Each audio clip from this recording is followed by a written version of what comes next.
月子里，我和婆婆结了仇，我老公果断把婆婆送回乡下。10多年过去了，他们怎么来往我不管，但我是不去见她的。这次国庆假期，老公和儿子非要拉着我回乡下住几天，我不想见到婆婆，奈何儿子实在想去，我最终还是点了头。吃饭时，我翻遍所有行李箱，也没找到我提前装好的那瓶辣椒酱。菜齐了，丈夫过来催我，别翻了，你那辣椒酱出发前被我扔了。出门在外带着那么重的玻璃瓶，重死了。儿子走过来，听到他爸爸的话，也跟着开了枪。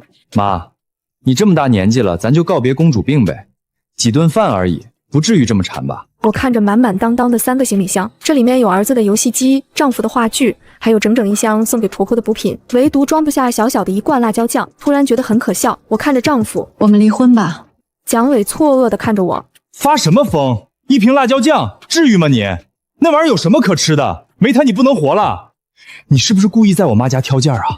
月子里那点事儿，这都过去半辈子了，你还抓着不放吗？妈，你年轻的时候爱无理取闹也就算了，我奶这辈子不容易，你就宽容一点，让她晚年舒心一点不行吗？这些年就因为你记恨奶奶，我和我爸也不能常回来看她，但你也不能仗着我们在乎你就一直矫情着吧。月子里那点事无理取闹矫情，我看着蒋伟冷笑。你就是这么跟儿子说的？蒋伟心虚地摸了摸鼻子，都是些陈年破事儿，现在还提这些做什么呢？他把差点害死我和儿子叫陈年破事，我很想扑上去抽他2巴掌。就在这时，婆婆的声音在厨房响起：“来吃饭呀，今天好多菜呢。”她的声音似乎给蒋伟添了一丝勇气。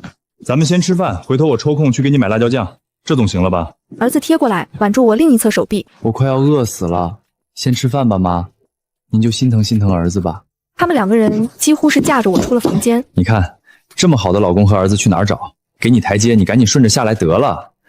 当初的事儿，妈知道错了，跟我说了好多次。这次过来也是让你看看她表现。我被他们俩一左一右夹到了餐桌前，还真是好丰盛的一桌大餐：干炸小河虾、酱焖小黄花、螃蟹、海螺，还有大扇的烤羊排，只有一道孤零零的炒西芹，算是素菜，每一道都色香俱全。娇娇啊，我穷了一辈子也没吃过什么好东西，别人都说这些是好菜，我就弄了这些。你别嫌弃啊，要是不满意，我再重新做。可千万别因为饭菜这点小事跟大伟生气。蒋伟把我按在椅子上，老婆，你看妈多偏向你。我和儿子平时回来，他最多炖个排骨，可没这么多硬菜。儿子见我坐下，一屁股坐在我旁边的椅子上，端起饭碗就开吃。奶奶手艺真棒，要是能天天吃到就好了。蒋伟也附和他，要是你奶奶去城里，还能帮你妈妈做饭，分担一些家务什么的。但是咱们家我说了不算。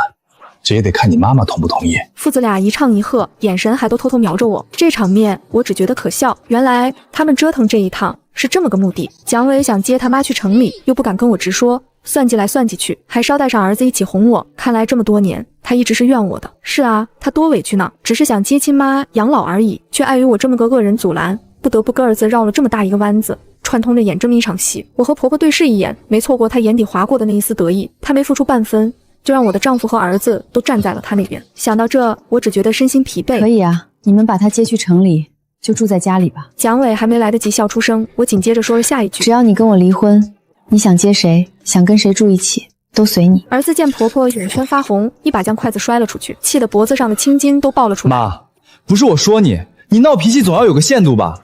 都是一家人，凭什么我和爸爸都要顺着你啊？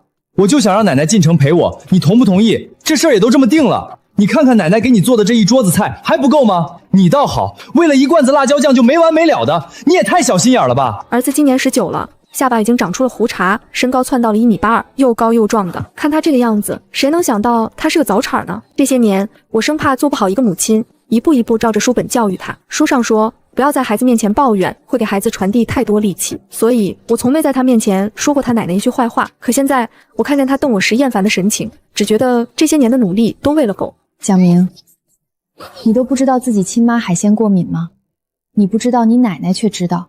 你爸也说了，他平时不做海鲜，那你猜他为什么偏要今天做这些？儿子猛地抬头看了一眼他爸爸，见一向话多的爸爸这次没吭声，大概懂了，我没撒谎。他有点不自在，垂下脑袋，用筷子戳着碗里的米饭，戳着戳着，突然想起你看，那不是还有羊肉吗？还有西芹。我笑了，这儿子真的白养。蒋明，你要不要问一问你爸爸，我是因为什么才不吃羊肉的？我们每次出去吃烧烤，我都会说很多遍我不吃羊肉，你是一次都没听到过吗？儿子梗着脖子，那青菜呢？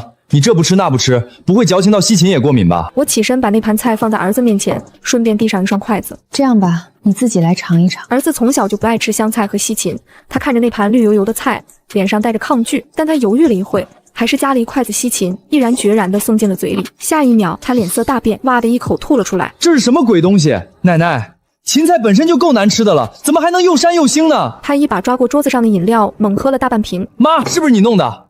什么仇什么怨啊，这么捉弄我？你可就我这么一个儿子。他倒是孝顺得很，宁可相信他亲妈能在他眼皮底下做手脚，也不想怀疑他那一直守在厨房的奶奶。我冷嗤一声，脑子进水去倒立，要么就去挤一挤。我今天压根没进过厨房，我让你尝，就是因为我心里清楚，你奶奶一定会玩这一套，不然你以为我为什么偏要带那罐辣椒酱？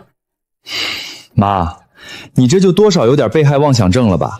一道菜没做好而已，怎么让你说的像是要谋害你一样？这么点事儿，你至于吗？他终于也学会了他爸这句至于吗？婆婆蹭了蹭眼皮，明明啊，别怪你妈妈，奶奶老了不中用了，一时失手，这菜就没炒好。你妈妈养你长大不容易，别这么跟她说话。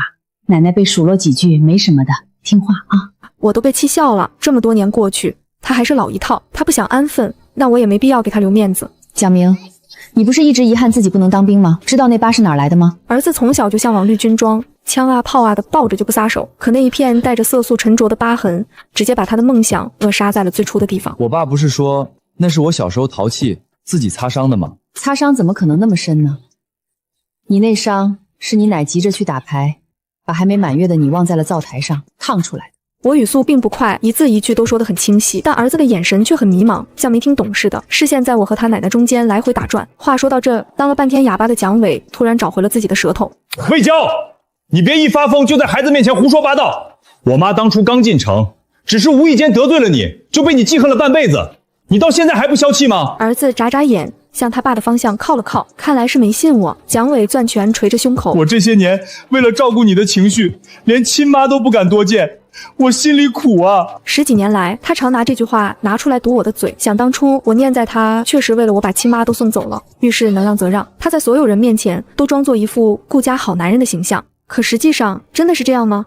我对洋山味有阴影，闻到就会反射性的呕吐，可他们父子俩都爱吃。蒋伟看着我土得苍白的脸，红着眼圈说，我小时候最爱吃我妈做的羊肉，现在我不能在我妈身边尽孝，就连吃几口羊肉也不行吗？我喜静，蒋伟却常叫朋友来家里聚餐，我忙前忙后，还要收拾他们造成的满地狼藉。可他遇到不想接触的人，我又成了他推脱的理由。魏娇性子毒，不喜欢家里有外人，这不，我连我妈都送走了。我是真想跟兄弟一起聚一聚，但没办法，不能让老婆不高兴嘛。在其他人眼里，他事事全听我摆布，我就是个跋扈的恶婆娘。可如果我真的在家里有那么高的地位，3个那么大的行李箱，怎么可能装不下我的一罐辣椒酱？既然他们父子俩如出一辙的没良心，我也没必要继续忍下去了。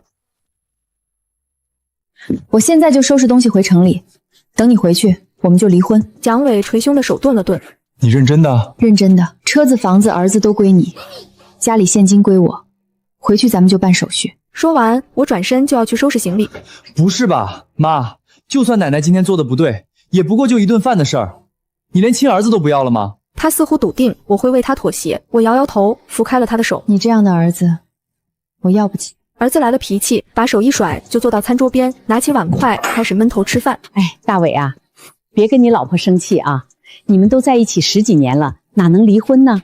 他也就是嘴上说说而已，不会真的舍得你们的。我懒得成全他们母子爆棚的表演欲，直接转身回房间收拾行李。其实也没什么可收的，一套换洗的薄衣服，2套贴身衣物，这就是3个满满当当的行李箱里属于我全部的东西。蒋伟嫌我的辣椒酱占地方，可他给婆婆带了整整10罐牛奶炖花椒，每一罐都有我那辣椒酱的2倍大。我摇摇头，被蒋伟拿当初的情分骗了自己这么多年，也该清醒了。我索性随便找了个塑料袋，把东西往里面一塞，就这么走了出去。儿子头也没抬，只用眼角瞥了我一眼，一筷子挖起一坨海螺肉塞进嘴里，卖力地咀嚼着。想开了，想开了就先吃饭吧。他神情自然，像是完全忘了那一桌子菜里没有一口是我能吃的。不过无所谓了，我拎着袋子径直往出走，甩上门的时候也把他们这一家人甩在了身后。婆婆家地处偏僻，又遇上假期，叫车软件好一会儿都没什么反应，加了3次价都没人理。我沿着小路走到村口，在村口的小商店里买了瓶水，顺便歇歇脚。有点后悔，还是太冲动了，我应该拿着车钥匙开车走的。小店老板打量我几眼，你就是赵美美的儿媳妇吧？你来的那个方向，就他家今年回来人了。赵梅梅正是我婆婆的名字。她见我额上有汗，从柜台上拿了一片湿巾递给我，又推过来一个小凳子。赵梅梅前几年还给我看过你们一家人的照片呢，这么多年也没怎么变样，看来还是城里养人啊。怪不得一跟我们提起来说他儿子接他去城里，那给他乐的牙都呲出来了。看来我没冤枉蒋伟，他果然提前和婆婆商量好了。要我说啊，他去城里也行，总比在村子里天天跟闲汉们一起打麻将、推牌九强。我拧瓶盖的手停了下来。他还是爱赌。小店老板咂了咂嘴。他这么多年都爱玩，我们这儿也没什么娱乐项目，我估摸着等他进城了能好点儿。婆婆是赌，这是我生蒋明之后才知道的。我本以为他差点害死亲孙子，多少会对打牌有些阴影，没想到他都这般年纪了，还是劣习不改。我下意识要去告诉蒋伟这件事情，但又突然反应过来，这跟我有什么关系呢？1个多小时过去，蒋伟这才终于发现我是真的走了。他打来电话的时候，我人已经在高速公路上了。魏娇，咱们都一把年纪了，能不能别这么任性？你说说你，都这么大岁数了，就因为几口吃的，当着长辈的面闹脾气也就罢了，现在还学小姑娘玩起离家出走来了，你至于吗？至于吗？我握着电话，回想我这有苦说不出的10几年，点点头。至于，很至于。蒋伟似乎没想到一向好说话的我会这么坚决，有些气急败坏。魏娇，现在可是国庆假期，村子根本叫不到车，我倒是要看看你怎么回城里。我把丑话说在前边，你可别指望我有能耐你就自己走回去，我是不会去接你的。他似乎笃定了这样就可以拿捏我，你要是现在回来，我就不计较你不孝顺我妈，咱们就……我有些犯恶心。蒋伟，我说得很清楚，我们离婚，我也不会回去，那你就净身出户，1分钱都别想带走，不然我就耗死你。蒋伟开始气急败坏起来。我冷哼一声，如果你利索的跟我办手续，那我们就和平离婚，如果你再说些不好听的，那我就去找你们单位领导谈一谈。没记错的话，去年过年的时候，你给他送了份厚礼吧？前阵子你手底下的小梦来咱们家，你收的东西还在柜子里放着。这些年咱们家的人情往来，我比你记得都清楚。蒋伟，你最好别逼我跟你鱼死网破。他大概是没想到我会用他的把柄来威胁他，愣了好半天没说话。我不等他回复，直接拉黑了他的电话。驾驶座的小姑娘扭头看了看我，沉吟片刻后对我说：“阿姨，心情不好的话，要不要出去旅游？我们几个朋友拼团，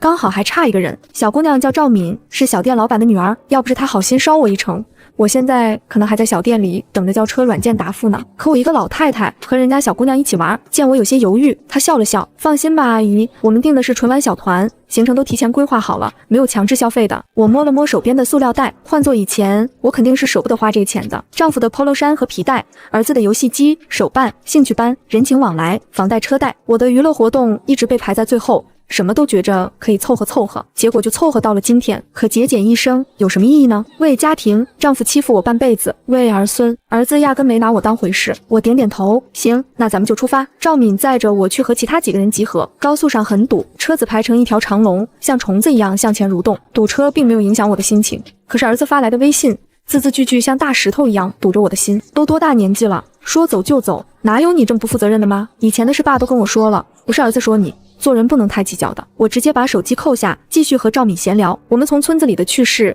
一直聊到他父母催婚。他说我爸总说我这样浑身刺不柔顺的女孩子以后会嫁不出去，但那又怎么样呢？我又不是为了嫁人而生的 NPC， 我要做的是多了去了。我一个人能看世间百态，也能见山河壮阔。寂寞有朋友作伴，我自己就足够完整了，根本不需要捆上另一个人来填补我的生活。人活一世，如果为了别人的喜好束缚自己一辈子，那多没意思。我想着我自己的经历，很难不赞同他的观点。如果我当初没嫁给蒋伟，现在会是什么样子呢？我不知道。10几年如一日的麻木生活，好像已经剥夺了我的想象力。但我还记得结婚之前，我也拿过厂里的奖状，也因为工作能力被领导表扬过。可现在我已经离开重要岗位很久了，那个浑身干劲，喊着妇女能顶半边天的自己，好像距离我已经很远很远。扰人的铃声把我从回忆中拉扯出来，刚一接通，儿子的抱怨透过话筒传了出来：“妈，我那个手柄你给我放哪了？你以后能不能别乱动我东西？你给我翻得乱糟糟的，我想找都找不到。”我忽然想起他小时候窝在我怀里，软软的一小团，举着手里的一根小冰棍。妈妈吃，妈妈吃完，宝宝再吃。宝宝最爱的就是妈妈，宝宝长大了要对妈妈很好很好。这个孩子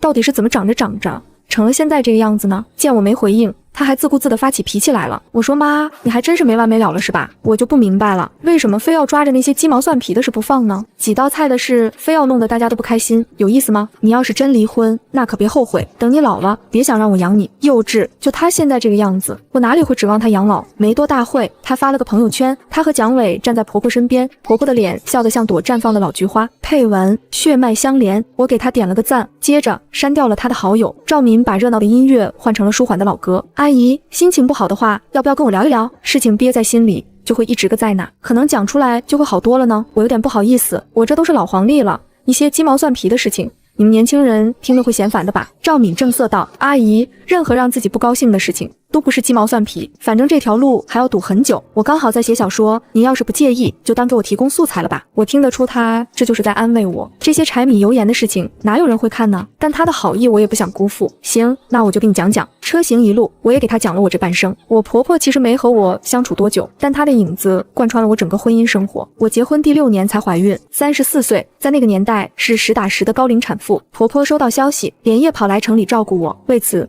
她还把单人床直接放在了我和蒋伟的房间。我当时没多想，毕竟人家来帮忙，不好太计较。可蒋伟不在家吃饭的时候，婆婆做的菜要么酸要么咸，要么干脆不放盐，暖瓶里的热水总会换成凉水，带着一股子怪味，柜子里的钱还会不翼而飞。我告诉蒋伟，他却只觉得我没事找事，别乱开玩笑，妈哪会动我们的钱？别人都说了，孕妇的味觉多少都有点变化，你就是太敏感了。见我沉了脸色，他陪着笑凑过来摸我的肚子，你不高兴那就算他错了，但这点小事就别跟妈计较了，行吗？妈好心过来帮我们不能让老人伤心啊。蒋伟见我还是不高兴，第2天就带着婆婆来向我道歉。婆婆哭红了眼圈，对不起啊，娇娇，妈就是不太习惯你们城里的锅啊碗的，乡下灶台用惯了，下次你尝着不好吃别忍着，跟妈说一声，妈重新给你做，做到好吃为止，行吗？话都说到这份上了，我也只能咽了这口气。可没多久，我们厂里抓工人赌博的时候遇到了婆婆，那些打牌的人告诉我，她瘾头大得很，只要能找到一点点时间，就会一头扎进牌桌。蒋伟对此不以为意，他好不容易把我养大，现在日子轻松了，玩玩牌算什么呢？我告状这件事最终传到了婆婆耳朵里，她没吵没闹，只是陪着笑，对我说她以后一定改正。几天后，蒋伟的朋友们来家里吃饭，婆婆做了一桌海鲜小炒。那时候我还不知道自己是过敏，只知道吃到海鲜就浑身起疹子。唯一一道原材料来自陆地上的菜，就是一盘子羊尾油，浓烈的膻味从白花花的脂肪里冒出来，直冲脑门，我闻着都有些恶心，下意识躲得远远的。可婆婆抹着眼泪向大家哭诉：儿媳妇啊，这些羊尾油可是我托了好多人才买到的，人家大草原那边的孩子身强体壮的，就是吃了这个，我惹你不高兴，但吃时没惹你，是不是？就算为了孩子，你好歹尝一口。所有人都在劝我，老人不容易，做好了不管爱不爱吃，就算只吃一口，那也算全了老人一片心意。就一口让我上吐下泻，整整1晚上。儿子也因此早产，我还记得第一次把他抱在手里，他还不到5斤重。蒋伟说他像个干巴小猴崽子，现在小猴崽子长了大高个，他信任他爸爸，却会怀疑我污蔑他奶奶。他也不想想，如果不是真的犯了大错，蒋伟这么个大孝子，怎么可能铁了心的把他亲妈送回乡下？当时我们还住在筒子楼，没有地暖，蒋伟怕我受寒，买了个小煤炉。婆婆急着去打牌，把门窗一关，自顾自的就走了。我在睡梦中直接晕了过去，还不知道儿子被他放在了灶台边。那天要不是邻居家小孩嘴馋了，想要过来要几个红皮鸡蛋，第2天蒋伟就能送我们娘俩上山了。赵敏一巴掌拍在方向盘上，发出刺鼻的声音，太过分了！这种人，阿姨你是怎么跟他过一辈子的呢？是啊，我本不是窝窝囊囊只会受气的人啊。想当初我从医院醒来，第一时间就是要离婚的，这次我幸免于难了，那下次呢？我和儿子有几条命可以让他不小心，可那时候离婚太难了。我的父母过来劝我，娇娇啊，你家大伟不赌不嫖，也没犯什么原则性错误，你还有什么不满意的呢？人啊，得懂得惜福，得饶人处且饶人。他平时对你百依百顺的，你现在也没事了，差不多得了。他们从各种角度告诉我，是我小题大做，是我斤斤计较。作为妻子，我不该随意抛弃自己的丈夫；作为母亲，我不该让孩子没有爸爸；作为儿媳妇，我不该抓着婆婆的错处不放；作为女儿，我离婚会让他们丢人。可我自己呢？我父母给我取名为娇，是骄傲的骄，可我却活得这么憋屈。我和儿子差点死在家里，2条人命，他们却只是苦着脸说那就是意外，一家人，你婆婆也是不小心。再说了，这不是有惊无险，没事吗？我满肚子苦，却一个字都道不出。我知道没用的，不管我说什么，都会轻飘飘地定义成鸡毛蒜皮，几口菜，几句话，一点小疏忽，当然比不上他们的面子重要。他们的态度，在蒋伟来我家楼下长跪不起后，变得更为坚决。很多熟人也来到我家劝我，他为了挽回你，连男人的面子都不要了，你还想怎么样呢？差不多得了。蒋伟说了，他把他妈送回乡下了。以后你们一家3口过日子，这不好吗？你闹离婚不就是因为你婆婆吗？现在问题解决了，你再闹下去可就没理了啊！是啊，他知道让他妈向我道歉，他也在我和婆婆中间做出了选择。他们说，因为这点事闹离婚是要被人笑话的，女人就是太敏感了。可我就这么1年又1年的憋屈着。蒋伟不抽烟不喝酒不嫖不赌，也没跟别人乱搞关系，所有人都告诉我我该知足，可我就是活得憋屈。我也时常问自己，真的是我太矫情了吗？讲完这些，车刚好开到服务区，赵敏拉着我去买奶茶，她挽着我的手臂，阿姨，那些事不是鸡毛蒜皮，那叫煤气灯效应。明明是别人做错事，却把问题归结到你身上，慢慢让你怀疑你自己，认为问题的根源只是自己敏感多疑。虽说你丈夫不一定真的懂这个原理，但他做出来的事就是这样的。但是这是他的问题，错的从来都不是你。不嫖不赌，只是作为一个人最基本的标准。好男人的标准不该这么低的，你本来就有让自己开心幸福的权利。我还真是不争气，被人指责了半辈子，矫情又是多。听一个小姑娘告诉我，我没错的时候，鼻子居然有点酸，阳光洒在她脸上，她笑眯眯的把另一杯奶茶递给我，跟我碰杯，祝贺阿姨即将做回自己，也祝我们旅途愉快。我从来没有过这么纵情肆意的游玩过。几个小姑娘没嫌弃我这个老太太，她们很热情的拉着我一起逛街吃饭，帮我挑衣服。她们说爱美是人的天性，我们打扮自己并不是奢侈矫情。几个姑娘带着我一起向那片广袤无垠的大海进发，海浪拍打着海岸，我跟着她们脱下鞋子，感受细沙从脚趾间流过。她们在沙滩上肆意奔跑欢笑，我在一旁帮他们拍照，还学会了找角度。他们对我拍出来的每一张照片都特别满意。他们还拉着我一起登上游艇，我身处大海中间，看茫茫海面在远处与天空相接，心境也跟着豁然开朗。以前的憋屈都留在昨天，以后的日子每一天都属于我自己。蒋伟换了号给我打来的时候，我正在海边散步，听说你出去旅游了，赶紧回来，家里下水道堵了，现在家里满地都是黄水，家里发水了，还是粪水。哎呀，想想就好臭，好难处理呀！我看着被阳光堵上一层金色的海浪，轻飘飘的回应：“那你收拾一下不就好了吗？”这点事大惊小怪的。儿子咋咋呼呼的声音从电话那头传过来：“爸，奶奶，你们快点收拾，我的漫画全被泡了。”看来他们这是直接把婆婆带回去了。蒋伟对这事提都没提，理直气壮向我发号施令：“听见没有？你这几天玩也完了，也该消气了吧？赶紧回来吧！”男人自说自话的样子是真可笑。那个家就留给你们吧。我们下次见面就在民政局了。说完，我挂断电话，黑名单里又添了一个号码。家里下水道出问题，不是第一次了。以前蒋伟常抱怨是我乱扔东西才会堵了下水道，可明明是他舍不得花钱处理管道问题，还说这点小场面犯不上大费周章。现在该他应付这些小场面了。这几天他们一家的日子和我的旅程是同样的精彩。他们回家第3天开始，儿子就发来信息向我抱怨，家里都快臭死了，他们根本没收拾干净。妈，你快回来，奶奶一下午都没见人影。我爸不会做饭，你儿子快饿死了，烦死了。我爸根本找不到我的东西都放在哪，妈，我上个月新买的那几本书呢？妈妈，你什么时候回来啊？我知道错了，妈，你才是对的。我爸爸就不该把我奶奶接回来，他不讲卫生，又什么都做不好。他和他的亲奶奶从相亲相爱发展到不想看一眼，只用了5天时间。这次我回复了他的信息，他怎么可能不好呢？他可是跟你们爷俩血脉相连呢。我不知道他收到信息是什么感受，反正我自己挺开心的。旅行结束后，几个热心的姑娘陪我租好了房子，我还没来得及去找蒋伟，我们俩就在商场相遇了。蒋伟一向整洁，现在却衣衫褶皱，胡子拉碴，脸色还有些发黄。他看着我手里挑选的鹅黄色4件套，撇了撇嘴，算你还长了心，知道该买4件套，但是鹅黄色不合适，家里弄这么浅的颜色成什么样子了？我直接拿着东西去结账，关你屁事！蒋伟瞪圆了眼睛，你几天没回家，在哪学成这个样子了？你这是什么素质？他这才认真打量了我几眼，注意到我的变化，我身上的衣服是崭新的，还换了发型，整个人看起来比以前年轻了好几岁。你出去玩还不够，还乱花钱，我赚钱容易吗？我不是说你不能花，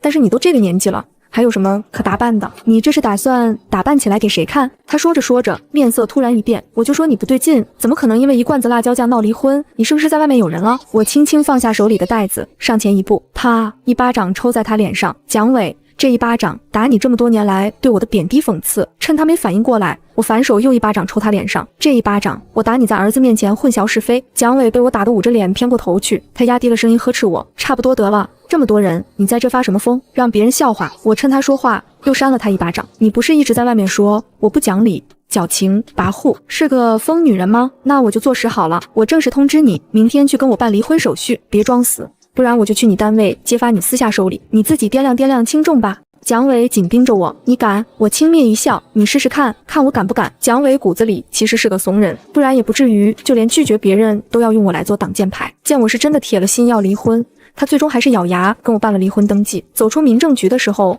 他还装模作样的对我说，离婚冷静期30天，你要是后悔了，随时可以回来，我和儿子在家等着你。我嗤笑一声，那个粪坑还是留给你们自己住吧，我就不奉陪了。我临近退休，反正闲着也是闲着，就常去赵敏他们弄的流浪动物救助站帮忙，都是一些被人扔了或是走丢了的小猫小狗，甚至还有2只小刺猬。我喂了他们几顿饭之后，他们见到我的时候都很高兴，他们不会瞧不起我，也不会居高临下的讽刺我，我想吃什么就吃什么，不需要照顾别人的口味，也就不需要每次吃饭的时候都拿出一瓶辣椒酱。赵敏他们还会跟我分享一些新奇的零食，有时也会和我聊起那父子俩的事。我不在家，他们的日子过得是鸡飞狗跳。赵敏妈妈的消息灵通的很，婆婆很时髦，特别热衷于发朋友圈。蒋伟带她下饭店，蒋明给她买发夹，儿子孙子只新鲜了2天半，他秀的方向就转变成了楼下棋牌室的粉色小麻将，还有他胡了一把128番的牌。那两父子也没想到他进城真是为了享福，每天伸长了脖子等他投喂，一头扎进麻将馆的婆婆哪顾得上他们俩。蒋伟还对赵敏妈妈抱怨说，他们俩只能在带着臭气的房子里面吃外卖，他又舍不得出高价请保洁，就只能凑合臭着。赵敏妈妈对我感慨，蒋伟这小子也算是我看着长大的，他是真糊涂啊。他爸以前打他妈，就是因为他妈赌钱，把房子和地全输光了。他要是一直在村子里还好管，都是熟人，没人借他钱。这下进了城，可不就是猛虎出山吗？婆婆手脚不干净，也不是1、2天的事，只是现在大家都不用现金，她要用什么赌呢？婆婆很快就用实际行动给了我们一个答案。几天后，我正躺在小院里抱着猫晒太阳，赵敏兴冲冲地跑进来，魏姨，你猜你那个婆婆用什么打的牌？她还没等我猜，就露了谜底。她可真是个人才，她把她孙子的球鞋和手办都卖了。好几千块钱的鞋被他卖了几百块，还有跟他儿子手下的工人借了一大圈钱，现在他们家都乱成一锅粥了。蒋明那些球鞋和手办可是他的命根子，以前可都是由我精心照料的，又是喷什么纳米喷雾，又要包一层塑料膜，我不用问都知道蒋明的心都要滴血的。哎呀，他就认了吧，毕竟那可是他的血脉亲人。我还得谢谢这位钱婆婆，还没等我处理蒋伟，他就先出了。这下蒋伟是不用做稳定退休的梦了，一把年纪工作不保，怎么不算是他妈给他的福报呢？和他们鸡飞狗跳不一样，我的日子过得是安稳幸福。我帮赵敏他们扩大了那个动物救助站，他们还有个队伍，每个人都很喜欢我。他们闲暇时会过来陪我聊天，还会拉着我去跳广场舞。一群小姑娘丝毫没有形象包袱的挤在我们这群老太太中间。我心里明白，他们就是怕我自己一个人的时候会难过。其实我还好，大概是压抑太久了，突然呼吸到自由的空气，整个人只觉得畅快。这份畅快一直持续到有一天，我在路上遇见了那对父子。蒋伟目光呆滞，还流着口水。蒋明正在大声斥责蒋伟，你能不能别添乱了？说了多少遍，别乱跑，别乱跑，你怎么就是记不住呢？我每天已经够烦了，我天天放学回来还要管你，你就不能让我省点心吗？蒋伟始终看着地面，对他儿子的指责没什么丝毫反应。我看了几眼，觉得没什么意思，可还没来得及转身，蒋明发现了我。妈！我停下脚步，蒋明把他爸爸扔在原地，狂奔过来，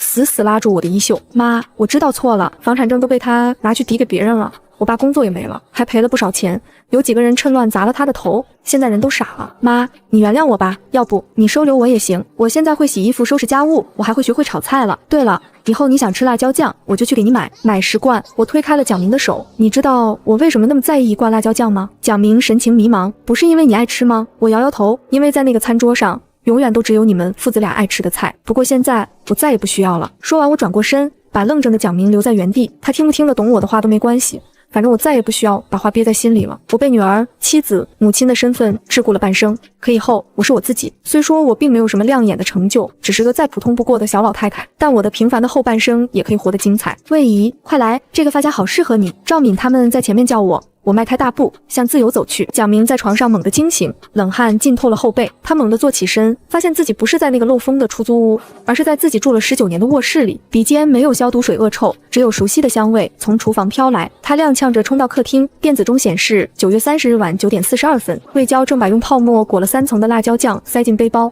蒋伟靠在沙发上刷手机，眼神却死死粘着那个背包，嘴角撇着毫不掩饰的嫌弃，说了别带着玻璃瓶，陈不说，碎了弄一箱子有多麻烦。蒋伟不耐烦地开口，明天到镇上买1瓶不就行了？就带这1罐，我自己晒的小米辣，外面买不到。魏娇拉上背包拉链，声音软乎乎的，带着一丝迁就，我放我自己包里，不占你们的地方。蒋明的心脏狠狠一缩，前世就是此刻。等魏娇去洗漱，蒋伟会偷偷掏出辣椒酱，塞进门口垃圾袋，第二天顺手扔掉。在乡下的餐桌上，他轻描淡写一句扔了，太沉，成了压垮妈妈半辈子的最后一根稻草。他光着脚冲过去，一把将背包抱进怀里。明明怎么醒了？魏娇吓了一跳，伸手想摸他的头。我不睡，我帮你看着包。蒋明抬头，眼睛通红，死死盯着蒋伟，谁也不准动我妈的东西。蒋伟皱起眉，你这孩子发什么神经？一瓶破辣椒酱而已，至于吗？它不是破东西。蒋明声音发颤，我妈熬了3个小时，手都被油烫起泡了，你看不见吗？话音刚落，魏娇的手机响了，她走到阳台接同事的电话，玻璃门轻轻关上，客厅里瞬间安静下来。杨伟左右扫了一眼，确认魏娇看不见，立刻伸手去抢背包，给我。小孩子懂什么？赶紧拿出来，不然明天路上累死你。他的手指刚碰到背包带，蒋明猛地往后一躲，厉声喝道，爸，你就是想偷偷扔了他，对不对？蒋伟的脸瞬间涨红，恼羞成怒，我扔他干什么？我就是闲沉，你再胡说八道，我揍你！你敢！阳台的玻璃门突然被拉开，魏娇站在门口，脸色苍白如纸，手里还攥着手机。她刚才挂了电话，清清楚楚听见了所有争吵。蒋伟的手僵在半空，慌乱的摆手，娇娇，你别听孩子瞎说，我没有，我就是想帮他拿出来，明天到镇上买新的。魏娇没有理他，走到蒋明面前，轻轻接过背包，他解开拉链，拿出那个裹得严严实实的玻璃罐，指尖摩挲着瓶身自己手写的标签。你真的想把它扔了？他抬头，声音平静的可怕。蒋伟支支吾吾，就是觉得不方便，真的，味道都差不多。不一样。魏娇打断他，上次回你家，我带了一包腌萝卜，你趁我洗澡扔了，说乡下什么咸菜没有，带这个丢人。上次我带了瓶腐乳，你说味道大，直接倒进了下水道。他的声音很轻，却字字清晰。这些我都没说，我以为你只是粗心，原来不是，你就是觉得在你妈家，我不能有自己的口味，不能有自己的喜好，必须迁就你们所有人。我的感受从来都不重要。蒋明伸手握住魏娇冰凉的手，妈，我们不去乡下了，票都买好了，东西都收拾完了，怎么能不去？蒋伟急了，我妈都打好几个电话，就等着我们呢。那是你妈，不是我妈。魏娇把辣椒酱放回背包，拉上拉链，你自己去吧。我和明明不去。魏娇，蒋伟拔高音量，又是月子里那点事，都过去10几年了，我妈都忏悔半辈子了，你就不能宽容一点？非要闹得全家都不痛快吗？忏悔！蒋明冷笑一声，挡在魏娇身前，爸，你昨天晚上在阳台打电话，我都录下来了。你跟赵梅梅说赌债我回去帮你还，这次国庆就跟魏娇说接你进城。